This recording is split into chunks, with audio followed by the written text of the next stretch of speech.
Bonjour les amis, bienvenue sur la chaîne YouTube Cyclone Tracker. Dans cette vidéo, nous discuterons des prévisions de cyclones et des prévisions météorologiques pour aujourd'hui, 13 décembre 2023. Un système météorologique tropical se forme actuellement sur l'océan Indien équatorial et ses environs. Il s'agit d'une circulation de niveau supérieur, qui est un courant d'air rapide et étroit qui se déplace horizontalement dans la haute atmosphère. Ce phénomène atmosphérique a tendance à s'intensifier et à se transformer en zone de dépression, c'est-à-dire une zone de basse pression, dans les 2 prochains jours sur la même zone. Après cela, il se déplacera probablement vers les sud-est pendant encore 2 jours, avant de changer de direction et de se diriger vers le sud-ouest. Durant cette période, elle pourrait encore s'intensifier et se transformer en dépression tropicale ou tempête tropicale modérée entre le 17 et le 19 décembre. Les conditions environnementales sont favorables à son développement, puisque les températures de surface de la mer sont très élevées, autour de 28-29 degrés Celsius, soit 1,6 degrés. C'est supérieur à la normale pour cette saison. De plus, le cisaillement vertical du vent, c'est-à-dire la variation de la vitesse et de la direction du vent avec l'altitude, est faible, ce qui favorise la formation et le renforcement de systèmes cycloniques.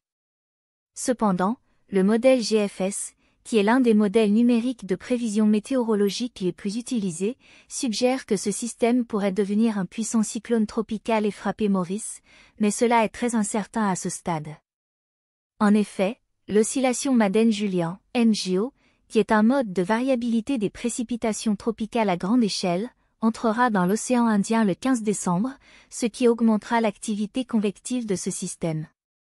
La convection est le processus par lequel l'air chaud et humide monte, se refroidit et se condense en nuages et en pluie. Par conséquent, rien n'indique clairement qu'un cyclone affectera Maurice pour le moment. Il faudra surveiller de près ce système et attendre encore quelques jours pour avoir une meilleure idée de sa trajectoire et de son intensité. Nous vous tiendrons informés de toute nouvelle information. Aujourd'hui, le temps sera instable, avec un ciel nuageux et des averses. Cette situation est due à l'interaction entre le front nuageux arrivant du sud-est et le courant d'air chaud venant du côté ouest.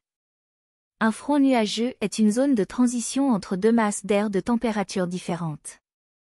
Un courant d'air chaud est un flux d'air qui transporte de la chaleur et de l'humidité. Ces 2 phénomènes vont créer une situation instable, avec un ciel nuageux dans la haute atmosphère. Ce matin, des averses sont attendues sur le plateau central, le sud et une partie du nord. Les échantillons varient en fonction de l'emplacement, allant de 12 mm à 45 mm. Mais attention, certaines zones seront plus arrosées que d'autres, par exemple Sébastopol, Rosebel, quartier militaire et Grand Bassin. Ces zones sont situées dans des régions montagneuses, où les récoltes sont plus importantes. Même à Port-Louis, vers 11 h, il faudra prendre son parapluie, car il pourrait y avoir jusqu'à 20 mm de pluie, avec un vent de 18 km/h. Le vent soufflera du côté, apportant de l'air frais et humide. Heureusement, le temps devrait s'améliorer vers 14 ou 15 heures, lorsque le front nuageux se dissipera. Demain les averses devraient se calmer un peu.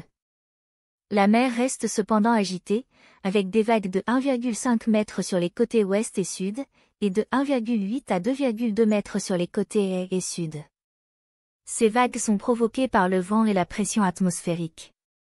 Les marées hautes sont prévues à 10h49 et 23h24, et les marées basses à 4h35 et 17h20. Les marées sont le mouvement périodique de la mer, montant et descendant sous l'influence de la gravité de la Lune et du Soleil. À Rodrigues, la journée a été plutôt douce, avec seulement 2 mm de pluie. Cependant, il pourrait y avoir quelques averses ici aussi, car une ligne de pluie traverse l'île. Une ligne de pluie est une bande de nuages et de levers de soleil qui s'étend sur une longue distance. De plus, les vagues pourraient atteindre 2,3 mètres, rendant la navigation difficile. Les températures maximales oscilleront entre 25 et 28 degrés Celsius du côté sud et entre 30 et 32 degrés Celsius du côté ouest. Ces températures se situent dans la moyenne saisonnière pour cette période de l'année. Durant la nuit, le ciel sera variable, avec quelques averses ici et là, principalement du côté sud et ouest. Ces averses seront faibles et isolées, et ne dureront pas longtemps. Les températures minimales seront comprises entre 20 et 22 degrés Celsius sur le plateau central et entre 24 et 26 degrés Celsius du côté ouest. Ces températures sont légèrement au-dessus des normales pour cette saison. Le vent soufflera du côté est à une vitesse comprise entre 10 et 20 km/h. La mer reste agitée au-delà de la barrière de corail, avec des vagues de 2 mètres. Au revoir et bonne journée à venir.